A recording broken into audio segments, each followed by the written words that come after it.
Hey everybody, it's me, Steve Schnee, the CD Junkie. On this episode of CD Junkie, I'm going to be revisiting the back catalog by a great band that we all know and love. I'm talking about the Cars. Now, this is going to be a two-parter. This first part is going to focus on the Cars studio releases, and the second part, which I will do in the coming days or weeks, is going to focus on the solo albums from Ric Ocasek, Benjamin Orr, Elliot Easton, and the new Cars. Now, Greg Hawkes doesn't have anything on CD, so I can't do anything with his catalog, unfortunately. But let's dive into the music of the Cars. First and foremost, I like to start these episodes off by telling you how I got into the band. And that's pretty much like a lot of us did. You heard them on the radio. I remember seeing the album in the bins when it first came out in 1978. But I was thinking like, there's a couple other bands with the in front of them, and those look more interesting, so I got those. But then, you started hearing Best Friend's Girl and Just What I Needed, songs like this on the radio, and you're going, holy cow. So, of course, I think maybe my older sister, Dana, might have bought the album before me, or another friend. And I'm listening to this album, and of course, I was instantly hooked by these great songs. But an interesting little twist happened when the Cars album came out. Initially, it was going to be embraced by the new wave kids, the new wave stations and the new wave fans and stuff. But FM radio really latched onto it. And instead of the Cars becoming sort of a cult new wave band, they became top 40. I mean, they were embraced by the rock crowd, the same people that were buying Journey and Foreigner and things like that. Those were the radio stations that were playing the Cars just as much as the new wave stations. And similar thing had happened to Tom Petty. Tom Petty was kind of being sold as new wave until the FM rock stations started playing him more than the new wave stations. And we know how that went. But the Cars, that debut album came out, was just tremendous. We're talking Good Times Roll, Best Friend's Girl, Just What I Needed, Don't Just Stop, Moving in Stereo, Bye Bye Love. Here is an extended version here. It's a 2 CD version with a bunch of unreleased things there and demos and all that stuff. It's a great, great collection. Sounds great. Produced by Roy Thomas Baker, who was a British producer, and he'd worked with Queen before. And that's where that big, Cars backing vocal sound came from, was that production. But great songs. Ric Ocasek had some incredible songs, very simplistic if you really break them down. He was the type of artist that was very influenced by 50s rock, just as much he was influenced by 60s rock. And a lot of his lyrics were, Moon, June, Do, You, things like that. But the way he twisted his songwriting, and, of course, the other players, you have bass player and vocalist Benjamin Orr. You had Greg Hawkes on keyboards. You had David Robinson on drums, and you had Elliot Easton on guitar. And these 5 guys together, what a wonderful chemistry, made this album just one of the great standout debut albums. It's almost a greatest hits album, because every song, apart maybe I'm in Touch with Your World, I never really heard on the radio too much, but all the other songs, all mixed up and stuff, they got played on the radio a lot, FM radio. So Top 40 played the singles, but I've already mentioned those, but this was such a big record. In 1979, I heard the single Let's Go when that came out. Holy crud, I had to go out and get that single. I bought it right away, and the day the album came out, I went and bought the album, Candio. This album is my favorite Cars album. This is just an amazing, amazing record. Apart from Let's Go, you've also got Since I Held You, It's All I Can Do, Got a Lot on My Head, Dangerous Type, the title track, Candio. One of my favorites is Double Life. And this is an incredible album. The bonus tracks on here are like monitor mixes, demos, early versions, and there's even a non-album B-side on it as well. Definitely worth your while to check this out. The Cars Candio. What an album. Sonically very different from the first album. Then in 1980 came the album Panorama, which almost seemed like it might have been a reaction against Fame because it was such an experimental sounding album. They were doing different things. It sounded less live, but at the same time, it still had that classic car sound to it. They were doing a lot more electronics, and they were doing more things with the sound. And it was still produced by Roy Thomas Baker, but again, it was just as different from Candio as Candio was to the debut album. It's still a great album because there's a lot of great songs on it, but very different. It has sort of a dark feel to it. It seems like Ocasek, his songwriting was being more influenced by the underground scene as opposed to, groups from the 50s and the 60s. And but still, this is an incredible release. This is the remastered and expanded version. And it has even more bonus tracks, like early versions of some of the album tracks, previously unreleased, a B-side. And the Cars didn't do a lot of non-album B-sides, so it's great to have those actually on the CDs. This is the album that has Touch and Go, Panorama, Don't Tell Me No, Give Me Some Slack, Misfit Kid, Running to You. Lots of really, really great songs, but very different. Now, their label must have said, shame on you, Cars. We need you to be a little bit more commercial. So they came back in 1981 with the album Shake It Up. And this still had that great Rick Ocasek, weird, twisted songwriting style, but it wasn't dark like Panorama, but it really wasn't like Candio or the first album either. It was kind of like a mixture of both of those together. Very, very, very pop. And of course, it had Since You're Gone. It had Shake It Up. It had I'm Not the One, Victim of Love, Think It Over, Maybe Baby, and really a great collection of songs. By the way, David Robinson, the drummer, he actually designed all the artwork for the original albums, I think up through the next one. I don't think that he did Door to Door, but I'm not sure. But Shake It Up, another fantastic Cars album. So it took another 3 years for the next album came out. They stopped working with Roy Thomas Baker and started recording with Robert John Mutt Lange and the album Heartbeat City. I know this is a lot of people's favorite Cars album, and I don't fault them for it. I mean, to me, it really didn't sound like a Cars album. It sounded more like an Ocasek or Hawks album. You really weren't hearing Elliot Easton's personality in there, and you certainly weren't hearing David Robinson in there because the drums were programmed. And of course, it sounded like, Mutt Lange had a big part in that as well. It's a very big album. It has some great, great songs. In fact, some of their best songs are on this album. But I think that it's so commercial, so produced, that the Cars sort of lose their personality in this album. And I'm not saying that just because it was a big popular album. I don't judge albums on their popularity. I judge them by the songs. And this, of course, this has Drive that Benjamin Orr sings, which is one of the Cars' best songs.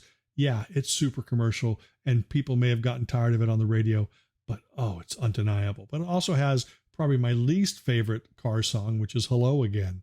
I don't know why I don't care for that, but that's just me. But it's got, You Might Think, it's got Magic, Why Can't I Have You, I Refuse. The title track is great, called Heartbeat City. And the CD version has some, different early versions of the songs when they had different lyrics, or it has a remix. And it also has a great song called Tonight She Comes, which they recorded for their greatest hits album that came out after this. It wasn't recorded for the album, but they added it to this because it fit sort of sonically with it. And I think Tonight She Comes and Drive are the two best songs on the CD. Tonight She Comes is one of the Cars' greatest singles, in my opinion. And it's available on the remaster of this. But if you don't have this and you want to find it on vinyl, you can find it on Greatest Hits, which is right there. That's the original Greatest Hits album that came out. But Heartbeat City, it's a wonderful album. Like I said, though, it's missing the personality of the Cars. And after this album, this album was huge. It might have even sold more than the first album. I'm not saying it was better or worse, but I think it might have sold more. But this one, mixed this band with MTV, and they became huge. And of course, their popularity and fame was so big, they decided to take a break after this album, and Ocasek started working on solo albums. Benjamin Orr released a solo album. Elliot Easton released a solo album. Greg Hawkes, I think he was working with Ocasek on his solo material. And it took another 3 years before they came back with their next album called Door to Door. Now, this album was a commercial flop, unfortunately.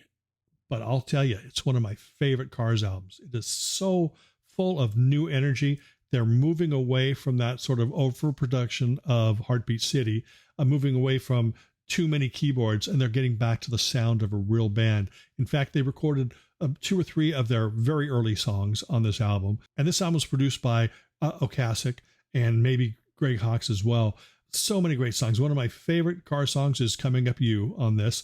Another great, outstanding song is called You Are the Girl, which sounds like the spiritual cousin of Tonight She Comes, which was off that Greatest Hits album. I mean, if Tonight She Comes had been added to this album, I think the album would have sold a lot more. But people, I think, had moved on. You know, they wanted more of that Heartbeat City sound. The Cars were not giving it to them. And that, of course, was the end of that. And the band broke up. Now, there is no remastered deluxe edition of this album, but you can find, you know, the original copies out there. And you can also find a copy of the album in this box set here, which is just the albums, no bonus tracks. But if you just want the album straight, this is a great little box to get. It's called The Electra Years, 1978 to 1987. Now, the band split up after this, and Rick Ocasek continued solo albums and production. Benjamin Orr never put out another solo album. I don't believe that Elliot Easton did, although he worked with other projects. Of course, Ben Orr had worked with other projects as well, but nothing that was ever recorded. Greg Hawkes continued to occasionally work with Ocasek, and I think he worked with other artists as well, David Robinson as well. And unfortunately, Benjamin Orr passed away in the year 2000, and there was never an official Cars reunion with all 5 original members. But 11 years after Ben Orr passed away, the Cars did reunite. So Rick Ocasek, Greg Hawkes, Elliot Easton, and David Robinson got back together and recorded the album Move Like This, which is a great album. It's a return to form. Doesn't quite have the chemistry because Ben Orr is missing. Ben Orr is a very important part of the band. Still a wonderful album. Ocasek has a bunch of great songs. All the guys are playing great. You hear those great Elliot Easton guitar licks. You hear those great creative Greg Hawkes keyboard riffs and atmosphere. And it's really, really fantastic. It's got a lot of great songs in it. Sad Song, Blue Tip, Too Late, Take Another Look. It's a great collection, but this is the final Cars album. Came out in 2011.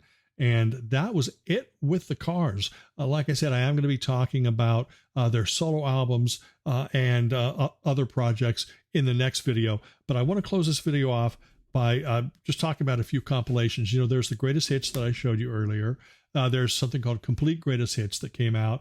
There's even this one called Moving in Stereo, which covers the entire career and even up to Move Like This. And that's a great collection there. And there's one that came out a few years before that. It's called Just What I Needed, and it's a 2 CD collection, and it's got some rarities and unreleased tracks, most of which ended up on the digitally remastered expanded editions, but it's still great to have all this stuff in one place. This only goes up to Door to Door. It doesn't have anything from Move Like This, but still a great collection. You could probably find this pretty cheaply anywhere, actually, to be perfectly honest. But anyway, that's it. I know that a lot of you know the Cars, but I decided I'm still going to put together a little medley to just remind you, just little tiny snippets of songs from each of these albums, beginning with the first and ending with Move Like This. So sit back, relax, give this a listen, and I will see you on the other side. Let the good times roll. Let the good times roll. Let the good times roll. I guess you're just what I needed. Just what I needed. I needed someone to feed. She's my best friend's girl. But she used to be mine. Let's go.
round and round, 'cause you can't get on your feet. Going round and round, still too. You might think I'm crazy. All I want is you. Oh, it's magic when I'm with you. Oh, it's magic. Oh, it's magic. Who's gonna drive you home tonight? Oh, I know tonight. I know tonight. I know tonight. I know tonight. I know tonight. She comes. Better strap me in all night long. Gotta strap me in all night long. Better strap me in. You are the girl. You are the girl. Will you give me a twin? You are the girl. You are the girl in my dreams. Coming up you again.